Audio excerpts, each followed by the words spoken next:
Hello everyone, welcome back to my YouTube channel. It's FPL Elma. So we're going to be going through my game 22 transfer tips, or rather players to buy, players to keep, players to sell, and also players to avoid. Before we get into the video, I'd like to thank you all guys for the continued support on the channel. And then finally managed to hit 100 subscribers. Now the goal is 1,000, but you take it one step at a time. The one subscriber for 910. So if you're new around here, enjoy the content, make sure you hit that sub button, make sure you leave a like.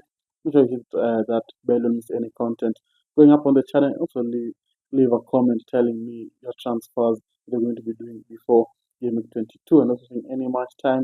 Let's get straight into it. So first, we're going to start off with the players to keep ahead of Gameweek 22. I've gone for 3 players, and in my short video, there's going to be 4 players. We're going to the fourth player, and so the 3 players I've gone for the video is going to be Rogers from Aston Villa.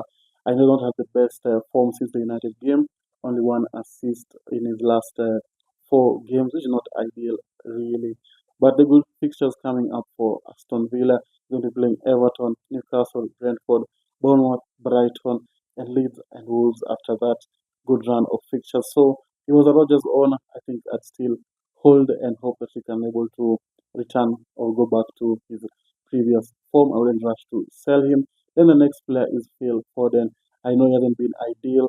5 games without an attacking return is not good, especially for his price.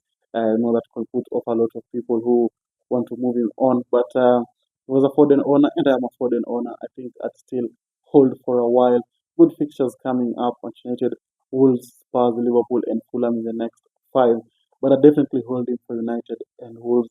He likes playing against Manchester United, and also Wolves is a very, very easy fixture for Man City on paper. Of course, nothing is certain in the Premier League, but I'd keep him for United and Wolves and hope that he can be able to gain his form back. And he's not gain his form back after those 2 fixtures.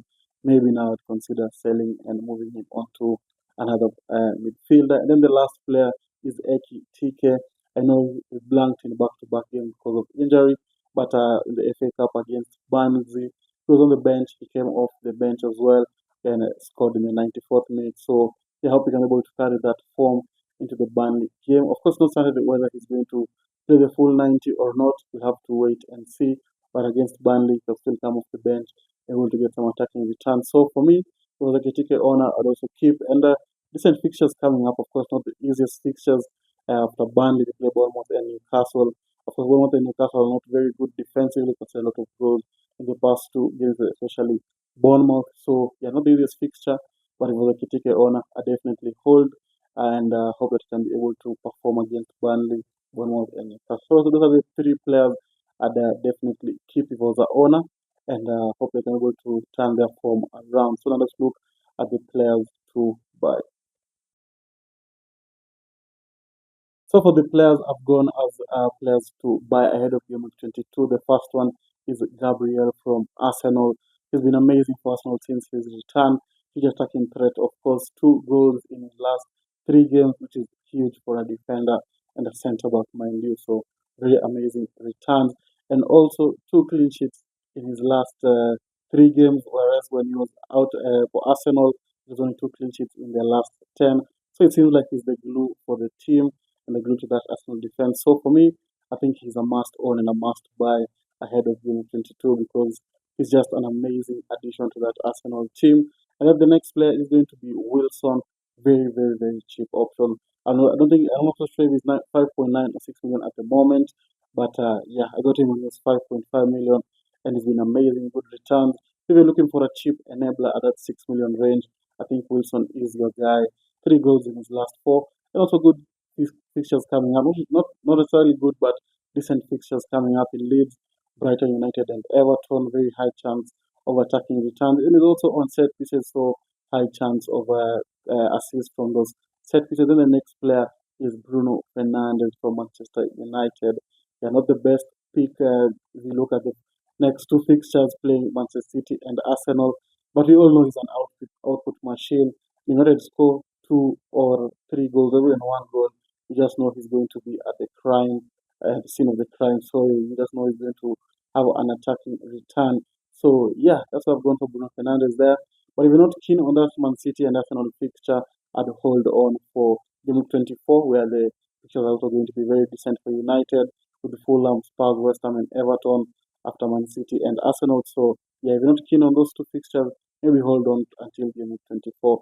But if I was eager for getting Bruno Fernandes right now, I think I'd still go for it against Man City and Arsenal. Of course, Man City have been good defensively with a lot of defending injuries to Ruben Diaz and Guardiola. So there's a high chance of attacking returns from Bruno Fernandes. So the players have gone as players to buy, very decent players, and I hope that you're going to be able to return from game 22 until the end of the season. So those players to buy, now let's look at the players to avoid ahead of game 22. So for the players to avoid, I've gone for Semenyo in there.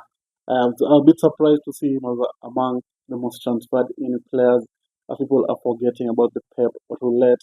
I think for Semenyo moving to Man City, he's not going to have the same amount of minutes compared to what he had at Bournemouth because of just how Pep moves, how Pep operates at Man City in the past few years.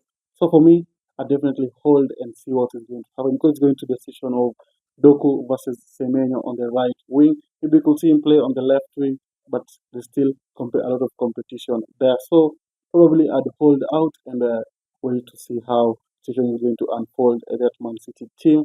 Then the next player is going to be Van de Ven. Also a bit surprised to see him high in the most transferred in players. Personally, I'd avoid any Spurs players. Of course, Van de Ven, the Spurs rather have very decent fixtures coming up in West Ham and Burnley in their next two. But Spurs don't keep a lot of clean sheets if you look at I think it's two clean sheets in their last like 9 games. And also, of course, they're very dangerous from set pieces. I think they've scored the most amount of goals from set pieces. Maybe United are number one. And then I think Spurs are in the top three or something. So, yeah, if you look at that angle, maybe you could consider Van der Ven. But for me, or any advice I'd give out, is just avoid any Spurs players at this moment in time. But he might return against West Ham and Burnley. Then the next player is going to be VAT. For me personally, I think I avoid VAT. Very, very expensive and not a lot of attacking returns. He had a fluke goal against Fulham, which was ruled onside, but it was offside. And then he also had another goal against Wolves, who are very poor defensively. And yeah, very tough fixtures coming up.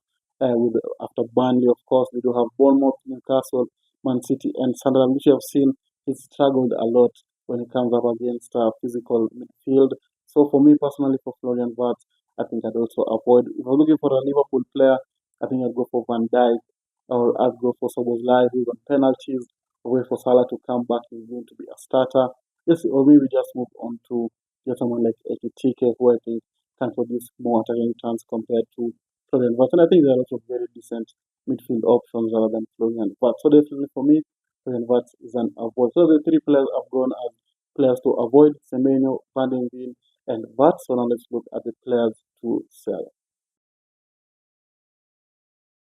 So these are the three players I've gone as players to sell ahead of Game Week 22. And the first player is Bukayo Saka. I know a bit of a surprise to many people, but he's among the top in the most transferred out players ahead of Game Week 22. And I agree with everyone who's going to be transferring him out. He's not had the best start to the season. Of course, I said that already halfway. Not the best start, the best halfway start to the season. I don't even know what I'm saying at this point. But yeah, I think three assists in his last five for his price. I think around 10.1 million is not ideal really for someone like maybe someone like Wilson gives you that and you're like, yeah, it's only 6 million. But for the price of Saka, it's not good enough. So some people are just going to Declan Rice, who's outscoring Saka. So yeah. And then three very good fixtures coming up for Arsenal, Nottingham Forest, United, Leeds, Sunderland, and Brentford. Very high chance of attacking returns.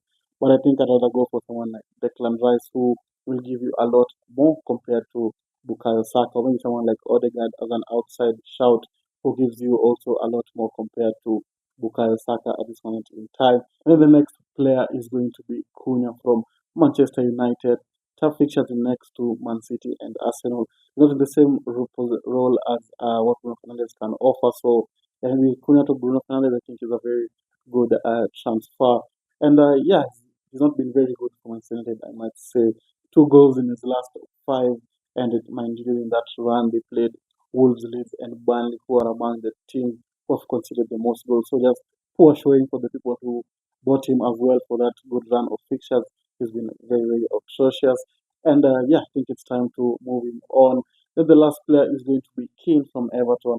Of course, picked up a rather unfortunate red card in game week 21 against Wolves.